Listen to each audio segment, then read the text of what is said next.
Հարգելի փոխոսնակ, հարգելի գործընկերներ, այսօրվա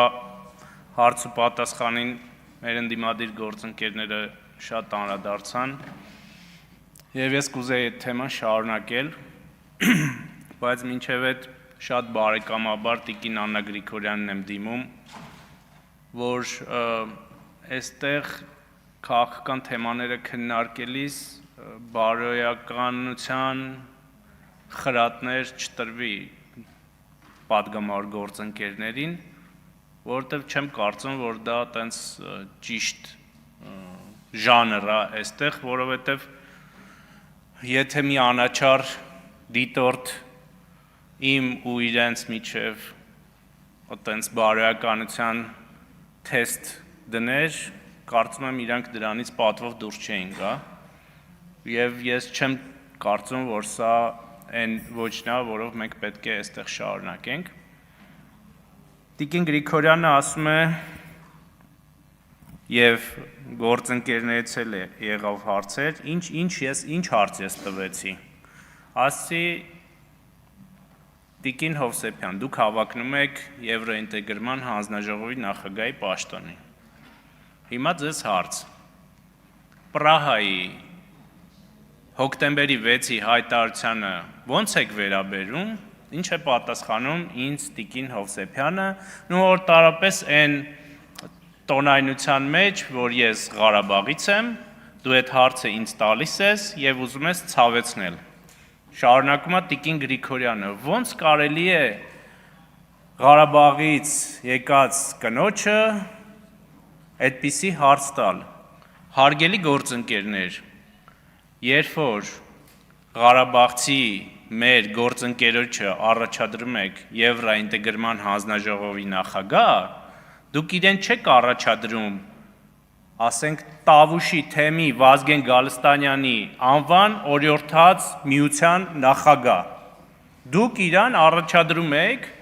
Եվրոինտեգրման հանձնաժողովի նախագահ։ Եվ երբ որ եթե Տիկին ընտրվի, Տիկին Հովսեփյանը ընտրվի հանձնաժողովի նախագահ, ինքը գնալու է, չէ, Եվրոպա։ Ասենք եվրոպացի գործընկերներից մեկը ասի, դու Պրահայի հայտարարությանը ո՞նց ես վերաբերում։ Պատկերացնում եք, ասի, դու ինձ վիրավորում ես այդ հարցով։ Չեն ասի, ես Հայաստանից ում են ուղարկել ստեղ։ Էլի իր հույզերով, իր էմոցիաներով, իր հուշերով, իր ցավով որ կա, բայց Տիկին Հովսեփյանը ընտրվում է հանձնաժողովի նախագահ եւ իրեն այդ հարցը տալու են Եվրոպայում եւ եթե այդպիսի մի պատասխան հնչի եվրոպացիների ասածին, ազգային ժողովին ինչ են ասելու, ում եք ընտրել։ Ում եք ընտրել այստեղ հանձնաժողովի նախագահ։ Այս գիտեք ինչի է նման, ասենք տենց առաջադրում են անում, որ հետո իրանք սադրանքներ անեն։ Իմ շատ գործընկերներ ստեղ կհիշեն Մարտի 1-ի ժամանակ եւ դրանից հետո մի ոստիկան կար, անկեղծ ասած անունը չեմ հիշում, բայց տենց բազազ էին ասում իրան, փոխ ոստիկանապետ էր, թե ինչ էր, այսպիսի մի հատ ոճ ուներ, դու դուրս ես գալի միտինգի կամ երթի, քայլում ես, ոստիկանները գալիս են, հետևից մեջքին խփում են, սադրանք են անում։ Մի անգամ դիմանում ես, երկու անգամ դիմանում ես, ասում ես դե սադրանք են անում, մի բան կսարքեն հիմա այս պատմություն, բայց երրորդ անգամ որ չես դիմանում, ֆռում ես, ասում ես ինչ ես անում, ասում դու ոստիկանի վրա գոռում ես, քեզ բերման են ենթարկում։ Հիմա առաջադրում են իրեն բնական հարցեր ես տալի, որպես հանձնաժողովի նախագահ, ասում են այ հլի ինչ հարցեր ես տալիս մեր գործընկերոջը, որի իրավունքը չունես։ Հարգելի գործընկերներ, էլի եմ ասում, դուք առաջադրել եք իրեն որպես հանձնաժողովի նախագահ։ Ես հարցրեցի, ասեցի, ես չասեցի դու հարցը նենց չէր, որ ինչու չես զոհվել Ղարաբաղում, որովհետև Տիկին Հովսեփյանը բոլոր այդ վատ դեպքերից շատ ավելի վաղ էր դուրս եկել Ղարաբաղից։ Ես իրան հարցրեցի, ինչու չեք ապրել Ղարաբաղում։ Որովհետև հարցը եթե ամենասկզբից դրված լիներ ապրենք Ղարաբաղում, Մենք միանգամայն այլ իրավիճակ կունենան։ Ինչի է սա ասում, որովհետև իրենց քաղաքական առաջնորդներն էլ թռել են Ղարաբաղից։ Իրենք այդ վեկտորները թեքում են, երբ որ ասում ես Ռոբերտ Քոչարյան, դադարեցիր լինել Հայաստանի Հանրապետության նախագահ։ Ինչի երեխեքից չվերցրեցիր գնացիր Ղարաբաղում ապրելու, չեմ ասում զոհվելու, ապրելու, որովհետև ինչքան շատ մարդ էր գնում, այնքան ավելի ուժեղանում էր, այնքան ավելի շատ բիզնես, այնքան ավելի շատ ներդրում, այնքան ավելի շատ ենթակառուցվածք, դրանով ուժեղանում է հողը, սա աքսիոմ է։ Կոսովոյի օրինակ եմ բերում, Կոսովոյի օրինակը նաև ստացվեց այն պատճառով, որ այդ մարդիկ ուզում էին ապրում էին այնտեղ, ուզում էին ապրել այնտեղ։ Եվ ընդդիմությունը եւ այսպիսի խոսույթներով միտումնավոր շեղում է մեզ այս ամեն ինչից։ Ու այտենց զարմանալի է, էլի, նաև բանի հետ կապված որ հարցրեցի։ Ինչի Տիկին Հովսեփյանի ԱԳՆ-ում աշխատելու հետ կապված։ Նայեք ինչ եմ ասում։ Ասում եմ Տիկին Հովսեփյան, Պրահան ես իզուր չեմ տալիս եմ, որպեսզի հասկանամ, դուք որքան եք սկզբունքային ձեր դիրքորոշումներում։ Ինչ է ինձ պատասխանում, ասում եմ բանը, ես հենց 2010-ին էի ուզում դուրս գալ ԱԳՆ-ից, 20-ին, ներողություն պատերազմից հետո, ասեցի մի քիչ ոտս կախքցեմ, սրանք ոնց որ գնացող են, մնամ ԱԳՆ-ում, չգնամ, բայց դուք մնացիք 21 թվականի հունիսին, օքեյ, հունիսին մնացինք, հունիսին խիչ ես գնում,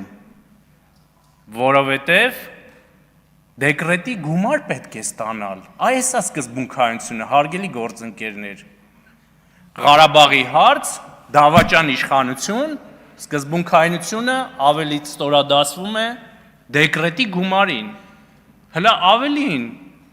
ասենք գնար 2000 դեկրետի մեջ է 21 թվականի սեպտեմբերից հետո, գնար հոկտեմբերին, երբ որ 22 թվականի եղավ Պրահայի հայտարարություն դիմում գրի, էլի չի գրե, գնացլա 23-ի օգոստոսին է դուրս եկել ԱԳՆ-ից, այսինքն 4 տարի համարյա այս դավաճան իշխանությանը ինքը հանդուրժել է խիզախ մնալով ԱԳՆ-ում, տարբեր կարգավիճակներում։ Հետո էլ ասենք բանը, տենց ասում եմ 20 թվականի պատերազմից հետո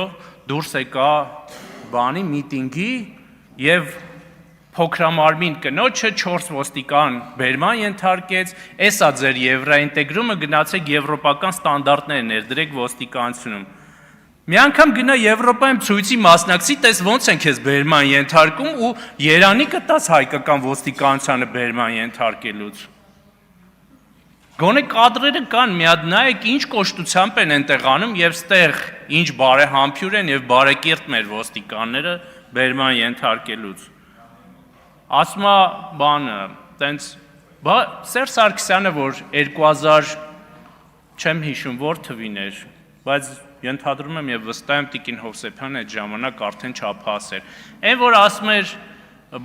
ով որ իմ պաշտոնյաներից անկախությունը